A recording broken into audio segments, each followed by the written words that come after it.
పేరు పుష్ప అండి. ఏదో బతుకుదెరువు కోసం నేను కువైట్కి వచ్చినాను. పిల్లల చదువుల కోసం. 2 పిల్లలు నాకు.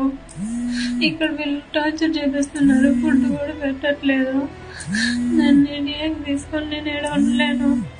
దయచేసి సుమన్ టీవీ ప్లీజ్, ఎంతో మందికి హెల్ప్ చేశారు కదా నారా లోకేష్ గారు, ప్లీజ్ అండి నన్ను తీసుకోండి.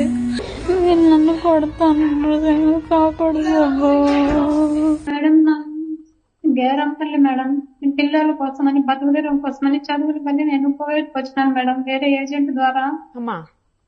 ఇక్కడికి వస్తే వేరే పని చెప్పి ఇప్పుడు వేరే పనులు చేపిస్తారు మేడం. ఫుడ్ కూడా సరిగ్గా పెట్టరు, రూమ్ చేయరు మేడం, టార్చర్ పెడుతున్నారు మేడం. ఫుడ్ లేదు, నిద్ర కూడా లేదు.